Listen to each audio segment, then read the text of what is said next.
Anyway, as I was saying, I'll stop it here and there periodically throughout the video and kind of give you a heads up of, write this down or give an explanation of what they're getting ready to say is how you can switch it to using it in real estate and that kind of stuff. So it'd be a little bit different, but this is really cool. I think we get a lot out of it.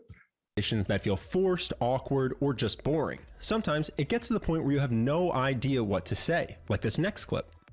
So you do a lot of charity work? I've been working with a group called Finca that does microfinance. It's like small loans for mainly women in the developing world. Oh, that's great. I do a lot of work with IMDb. While it's funny on TV, in real life, these conversations are painful. So in this video, we'll go over 5 common mistakes that lead to boring conversations and what you can do instead to have an amazing conversation. We'll do this using clips from some of the best conversationalists that we've covered on the channel so far. The first mistake people make in conversation is energy ducking. Energy ducking is when you come into a conversation with low enthusiasm to avoid standing out. The problem is, when you make your main focus not standing out, you avoid making a negative or positive impression. While being able to read the other person's mood is important, it's equally important to realize that most people want to have fun, funny conversations. They just aren't sure how. So if you want to stop having boring conversations, stop energy ducking and be the first to initiate playfulness. Watch Jack Black in this next clip for an extreme example. While most talk show guests simply walk out, wave, and take a seat, Jack immediately establishes he's there to mess around and have a good time.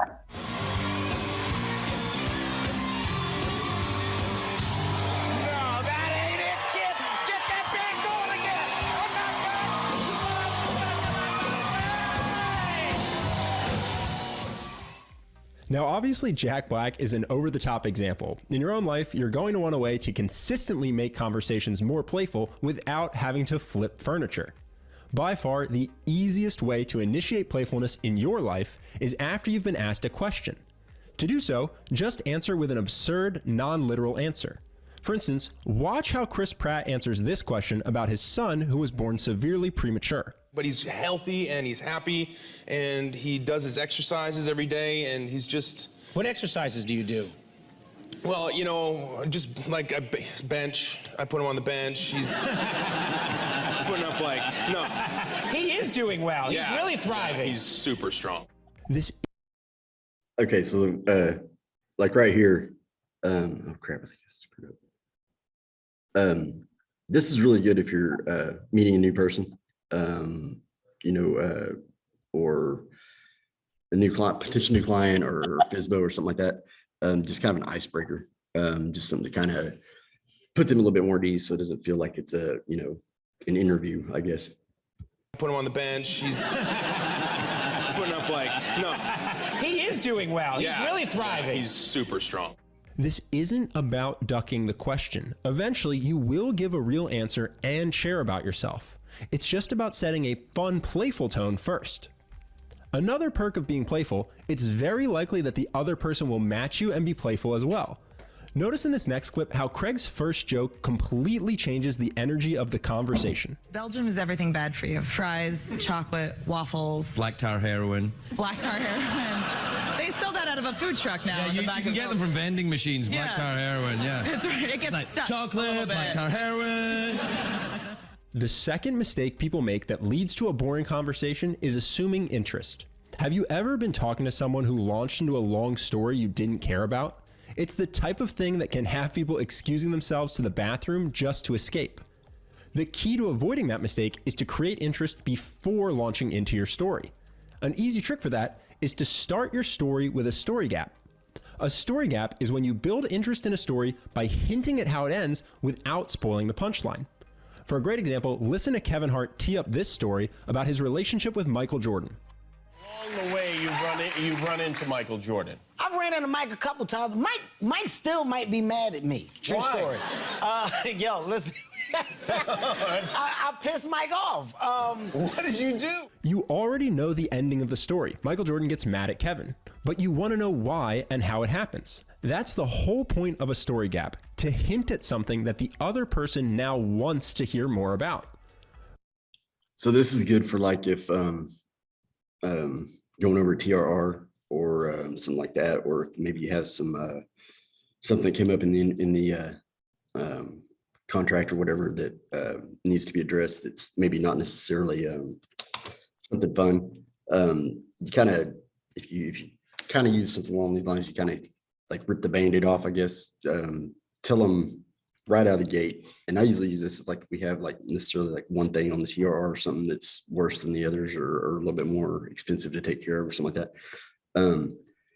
But rip that Band-Aid off, let them know here's what the problem is. And then that way they know what the problem is. Now it's more focusing on how do we fix it? How do we, adjust? How do we take care of the problem? For another example, listen to Tom Hanks use a story gap here. I'll tell you one thing that happens to Tom Hanks, little Tommy Hanks on that trip. Larry's brother. I'll tell you what happens to him. He gets screwed, and I'll tell you how. By using a story gap, you ensure people will be interested in hearing what you have to say. Okay, so now that you've learned to share information about yourself in an interesting way, it's very likely that people will want to ask you more about yourself. This is where the next common mistake comes in. If you regularly find conversation stalls after you've been asked a question, you may be giving bland 1 to 5 word answers. A bland answer doesn't set the other person up with anything to say back. This happens all the time in small talk. Where are you from? Philadelphia. What do you do? I work in finance. Short answers put the conversational pressure on the other person. Now they have to carry the conversation or else let it fall into awkward silence. It's a bit of an extreme case, but watch this clip with Kanye and Jimmy Kimmel to see an example of this. Do you dress them? Do you pick their outfits? Mm-hmm. You do? Is that fun for you? Mm-hmm. Do you design outfits for them? Mm-hmm. You do? Do they love that? I mean, do they understand that process, that you draw something and then it becomes their clothes? Kanye's short answers there put all the pressure on Jimmy to carry the conversation. On the other hand, listen to Sylvester Stallone after Jimmy Fallon asks about his relationship with Arnold Schwarzenegger. Schwarzenegger, I've read that you guys actually hated each other for a while. Well, we were very competitive. Yeah, I think hate's a good word. It is. Come on. Stallone could have just ended there and it wouldn't have been a bad answer by any means because it was funny. But he elaborates, which gives Jimmy more to respond to. Did you ever hate somebody so much you go, I got to get to the gym, I got to, and, a musician go, oh, I hate this guy, I'm going to blow him away next audition. It just was like the Rolling Stones and the Beatles. They kept releasing great albums. Now, this isn't to say... Okay, so now this works really good meeting new people or like maybe FISBO or something like that. Because you're going to have, when you're first interviewing people, they're going to be asking questions also. So you kind of want to, Dave used to say the person asking the questions controls the conversation. So, but in this situation, you kind of want your people asking you questions also, though, even though you're still trying to control the conversation. So you want to ask questions that lead to other questions, that lead them to asking you questions to follow up. So just giving bland, 1 or 2 word answers, it doesn't give them enough information to have something else to ask to further along the conversation. It makes them feel like they're more involved in the conversation instead of just being like, talked at or something like that. Say that you should ramble every time someone asks you a question. You want to share enough to make conversation easy for the other person, but then create space for them to speak as well.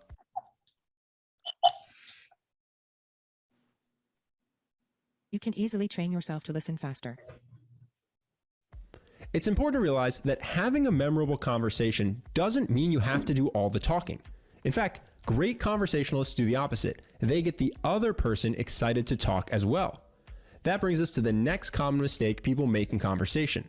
They ask the same default boring questions. This next clip is scripted to purposely be boring, so it's sad how often our real-life conversations look just like this. So you live in California? Yeah, I live in Venice, California. So you hang out with a lot of showbiz types? So when you're asking questions, try to ask something that the other person will be excited to answer. Okay, also, as far as like the boring questions and stuff like that, with a FISBO, a lot of times I like to, like when you first call them, if they've been on Zillow or whatever for very long at all, they've been inundated with realtors calling them. So I start off with something different, something to throw them off their game. I don't start off with hi, or I might, this is going along with Keller Williams, yada, yada, yada. But instead of going into, can I talk about your house? Would you like to talk about your house? Whatever. I'll usually say something like, this is Lamont, Keller Williams. What I win, and just kind of wait for their reaction. And they're kind of thinking, what in the world are you talking about? Well, I thought this was the listing that had that was giving away a prize for the 10th realtor that called today, or something like that. Just something to throw them off their game. And it kind of, because whether they sit there and write out a script or not, FSBOs have a script also. Whether it's, like I said, whether it's something that they've put thought into, or whether it's just, from having so many calls, they have their own little script that they go through, whether they realize it or not. And so something like that just kind of gets them off their game, and it gets them out of that thought process of, just answering quick questions, trying to get off the phone with this realtor. Sean Evans is a master at this. He specifically focuses on asking questions about his guests' passions, or that let them reflect on things they're proud of. He also avoids the questions they've likely been asked 100 times in interviews before, and you can see the reactions it gets him. A special affinity towards Larry David and Jerry Seinfeld, and if so, does it inform the music at all? Bro, I'm impressed with these questions. Thank you, man. Curious, when you first moved from Nebraska to California to chase that dream, what level of success seemed realistic to you? Like, what would be your minimum accomplishment for you to feel like, oh, wow, I made it? That's cool. I don't know if I've ever answered that question. When you think about all the times that you've been name-checked in rap lyrics, which one's your favorite? Oh, that's If you're talking to someone you just met and you don't know anything about their interests yet, you can also get people excited to talk by asking fun hypotheticals. Joe Rogan is a master of this, and it's part of why people like going fullness. Watch Jack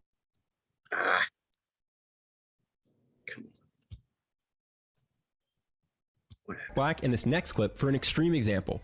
While most talk show guests simply walk out, wave, and take a seat,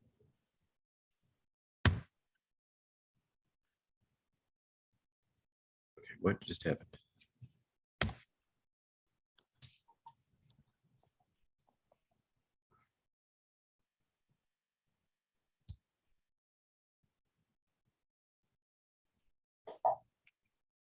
Sorry, guys. Okay. I want everybody to get a pen and paper and write this down, because Joe Rogan is getting ready to ask the question. This question is like magic. I'll just let you just write this down. I'll explain it.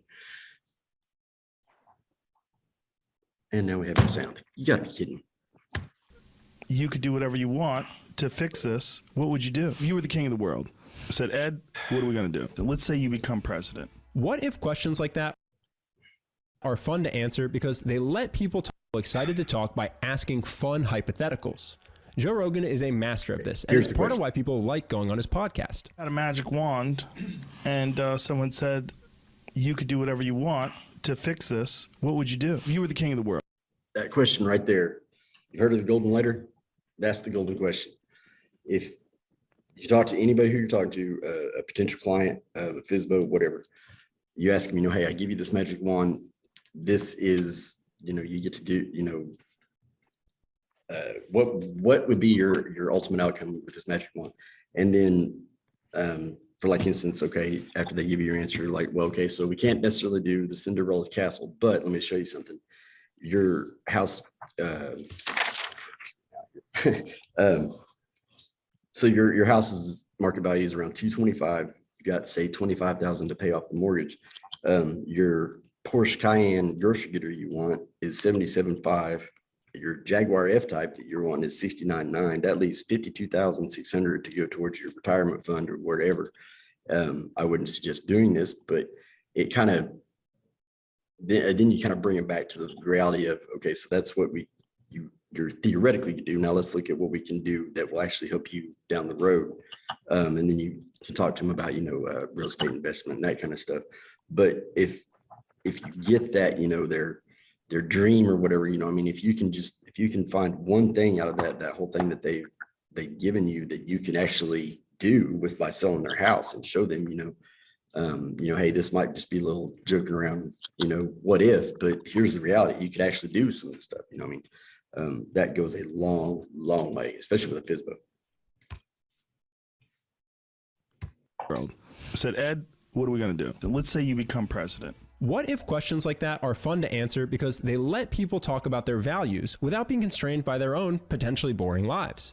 In addition, these fantasy-style questions instantly make conversation more fun because the person you're talking to gets to imagine these dream scenarios as they answer the question. If you were mayor of New York, what would be your first order of business? What would be the day one action? Okay, this is a good one. Let's go into a specific example you can use in your own life. If you meet someone and ask about their job, but they don't seem excited to talk about it, try following up with a question, well, what if you had $100 million and you could do anything you want? What would you do instead? This will let them dive into whatever's most important to them, which they will love to talk about. Okay, so now that the other person is talking, we get to the last common mistake people make in conversation, being a passive listener. Talking to someone who's too passive when listening can be boring and even uncomfortable. There's two great tricks to make yourself a likable listener who's fun to talk to, and they're both very easy. The first is mirroring by repeating a pattern of behavior of the person you're talking to. This can be gestures, the way they're seated, or the last few words someone says. We went to Granny Annie's. Granny Annie's. 2-for-1 cocktails. 2-for-1 cocktails. The Smashed best. them. King, what do you call him? Prime Minister? Trudeau? That fella? The Castro lover. The Castro lover. I was just going to say that. The second easy way to be a likable listener is listening to laugh. For example, watch how easily Joe Rogan laughs with his guests, even when they aren't trying to be funny. Humans are the, original gangster, that. The emergency broadcast system came up. Stay inside. Freezing rain. Icy conditions. High winds. Stay inside. It was like beeping. Stay inside. And Goggins was like, this is amazing, man. Let's go for a run. And I'm like... Sometimes the thing that most makes someone like you is not when you are smart or funny, but when you make them feel smart or funny. Hearing their own words spoken back to them with an encouraging voice or seeing that they've made you laugh can go a long way towards someone enjoying their time with you. For one last example, watch in this next clip how Craig's guest smiles wider and wider the more Craig cracks up at his joke. What are you clapping for? What is that ovation for? Think about what you just clapped for. Did you think there would be a time in your life that you would clap for that? For that? They're scared, man. They're just scared. I gotta go home. Oh, as if I would actually use this finger. Come on. It's important to note here, the goal is not to fake laugh. Instead, you want to cultivate the ability to laugh freely whenever you do find something funny, rather than censor your laughter like most people do, limiting it to a quick chuckle or even just an exhale. If you currently struggle to laugh when you're in conversation, that's totally fine. Laughing is a habit that gets easier the more you do it. So a good practice is to watch something you know will make you laugh right before you go out. This will prime you to be in a better state to laugh when you're in conversation. And that's how to never be boring in conversation. Now, if you enjoy these videos, but sometimes find it hard to put all of it into practice when you're actually in. Rest of it was just an ad. So, I don't know, anybody have anything that they took away from it that really stood out? Dr. Point, this is Ben. How are you this morning? One thing I noticed. Can you hear me? Yeah, you're kind of muffled, but I can barely make you out. Oh, okay, I'll try. I'm talking fairly loud, so I don't know what's going on. It may be my computer. You'll hear me better. One thing I noticed, if you think back to that conversation with Kanye West, where he was just giving really short answers, I guess, that's because the interviewer allowed him to do that. Instead of asking open-ended questions, like, okay, tell me how you make your kids' clothes, or tell me why you designed the kids' clothes. And giving him, so he can't just answer yes and no. That sort of gets the conversation going as well. So it has to do with the questions you're asking also. So right. Try to focus on asking open-ended questions so people can't just give you a yes or no answer. Right, right. Yeah, I mean, there is a time, whenever you want to ask the questions that are, that you kind of need to get to the point or whatever. True. I think, I guess this was more, I guess I was looking at as more of like, beginning a conversation with somebody or something like that. You know what I mean? But yeah, you're very true. You're very right. You do have to have the direct answers and the direct questions too, because, that just goes along with what we're doing. But yes, that's a very good point, man. I like the part about making the other person feel smart and funny. Whenever you take the focus off of you, the conversation flows better. It's more enjoyable for yourself. And then the last piece was like opening up opportunities to laugh. Right. And, so often in business and in work and, hey, we can't have fun. We can't laugh. We can't have a good time. Why not? No. Right. Yeah, exactly. Like, why can't a TRR be fun? Why can't filling out a data form be a great time? Why exactly. Can't, setting up disclosures and things like that. Have fun with it. And I think the thing to me is just to keep practicing that and also be prepared for someone to throw a wrench in it that is, stonewall or boring or something like that. It's almost a challenge. Yeah, exactly. That's what I was just getting ready to say. Okay. That's what I was just getting ready to say. Sometimes you get those people that are, they just, they're stone faced and they don't laugh at nothing. And it is, sometimes it's kind of a challenge just to even get them to crack a smile or whatever, just to do it. Yeah, it's very true. And like they said about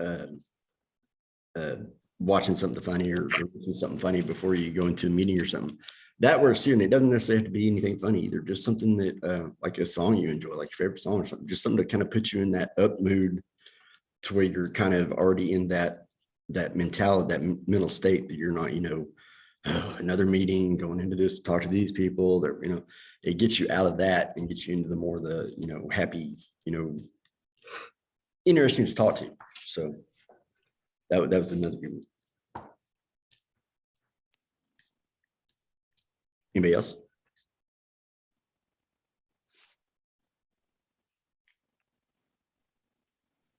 Cool. Well, I got recorded. I'll go ahead and put it back up on the Facebook page, office page a little bit later. It takes a little while to, I don't know what all actually does. I guess download it. I don't know. A little beyond me there, but it'll take a little bit for it to do that. But as soon as that gets done, I'll put it back up on the Facebook page. And any of these videos or whatever, if any of y'all, any time that I forget to record or anything like that, if there's any of them that I've played in the past or anything like that y'all want to watch again, let me know. I'll give you the link to them. I'll tell you, where they're at on YouTube and everything.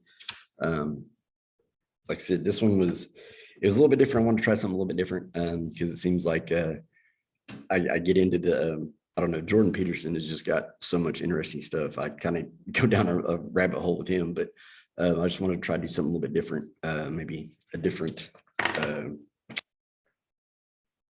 thought process, I guess. I don't know. But anyway, hope everybody has a great week. Going to be kind of crappy weather-wise, but it's supposed to look like it might be nicer at the end of the week. So everybody have a good week, and if you need anything, you know where to find me. Thanks, sir.